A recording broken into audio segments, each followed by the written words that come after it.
the Navy positional testing test they did in high school, ASVAB or whatever the heck that thing was called. I was supposed to be a JAG officer. Maybe they were right. Beck and I have been wondering what to do for a vlog for the last couple of days. Try to give you guys some insight into my life as a police officer, because that's kind of what the vlog is supposed to be about, is our police lives. And lately it's just been what we've been doing for our family entertainment for the last couple of weeks.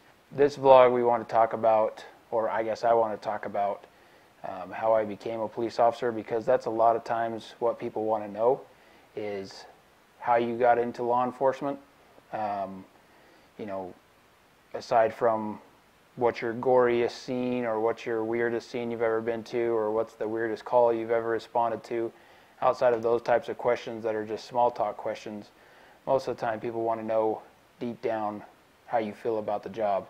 So I'll give you a little bit of background into that as to how I became a cop. And I wish I could sit here and tell you that it was some kind of fantastic story, that I've been wanted to be a cop my entire life, that I grew up driving around in a fake police car that my parents bought me in. That's an official police car. Good fool me. That I was always arresting my brothers or whatever, or my brother, whatever the case may be. That's not the case. I was an out-of-work plumber. My wife and I got married in 2004, and I did new construction plumbing for a couple of years down in Phoenix. And basically the market dried up and there was no more houses to be built, no more houses needed to be plumbed. I helped a family build their home, and when that was done with, I didn't have any work, I didn't have anything to do. And I remember sitting at my dad's house, 11 o'clock in the morning, one morning. Becca was at work, and we didn't have any kids at the time. Oh yes, we did. Sorry, Jaron, love you, buddy. So we had one son, Jaron, our oldest, and I didn't have any way to provide for my family. So sitting there in my dad's computer room with him, he handed me the newspaper that had the wanted ads in it and said I needed to find a job. A local police department was hiring, but they were not local enough for me to where I could work where I grew up. And so I did a little research into our local police department, found out that they were hiring that week. And so I went in and put in an application, tested that weekend, and out of three people that tested for the position, I was awarded that position and went to the academy.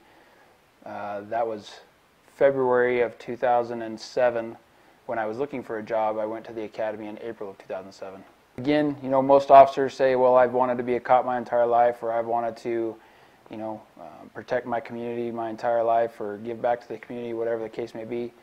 That was not it for me. I simply needed a job to provide for my family. Now, having said that, this profession that I found myself in is absolutely 100% my desire and what I do now for my living, and I dedicate everything I have outside of my family to my profession and to my job. And because of that desire to serve the community that I've grown up in, that raised me, that helped raise me throughout my life. I went to school here, grew up here. My best friend's parents raised me here. My parents raised me here. Everyone had a hand in it. And it's my way to give back to the community, to the people that helped bring me up. To that end, I have tried to be 100% dedicated to my police department, 100% dedicated to this job, and make it a career, not just a 9-to-5, go make a paycheck and come back home to my family. Throughout my career, I've done a lot of different stuff.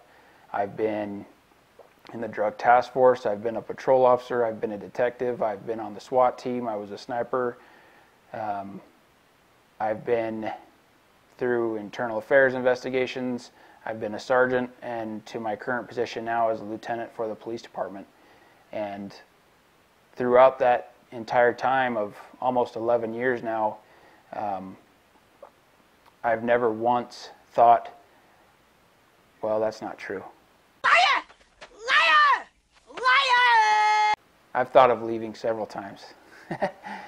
You know, it's definitely one of those things where some days are better than others.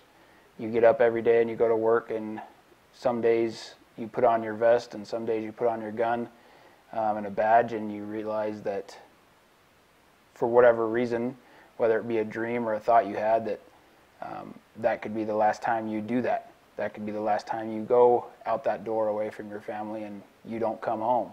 There's a lot of times where it's a very great job, it's a fantastic thing, being able to help the community and serve the community and do those things for those people that helped raise you is 100% worth the effort, 100% worth the time you put into it. But there are other days, just like any job out there, that you really don't want to do this job, that you really don't want to be out there. You don't want to put the badge on. You don't want to put the vest and the gun on and have to go deal with the kind of crap that you're going to have to deal with that day. And nobody knows when that day is going to come. Nobody knows when that day is going to be. And there are times where, yeah, I wish I could go back and say, I didn't want to do that and I don't want to have to do it again. But those are stories for another day. Having moved from job to job to job, not really knowing what I was going to do with my life. Once I found law enforcement, I can see myself doing nothing else. My wife can attest to that, my kids can attest to that, that this is 100% what I was meant to do. This is 100% what my chosen path has been and will remain until it's time for me to do it no more.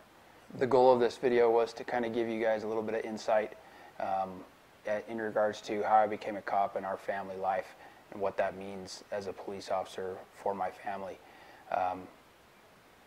I gave you a little bit of a background as to what I've done in my career, quite a wide variety and range of things. So if you have any questions or comments or anything that you would like to be answered, or you've always wanted to ask a cop something and you were always too embarrassed to approach him while he's eating dinner or while he's at a baseball game with his kid or whatever the case may be, or during that traffic stop when he pulled you over for speeding or something else, go ahead and ask. The only stupid question is one that goes unasked. If you're curious, please let me know. Put it down in the comments below, and my wife and I will do the best of our abilities to answer those questions and let you guys in and give you guys a little bit of insider information if that's what you're looking for. So please, by all means, ask away. If you're curious, no matter who you are, where you are, what the question is, please ask. Like, share, and subscribe.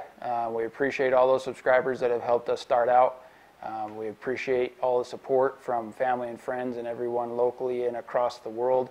We've got subscribers from all over the place.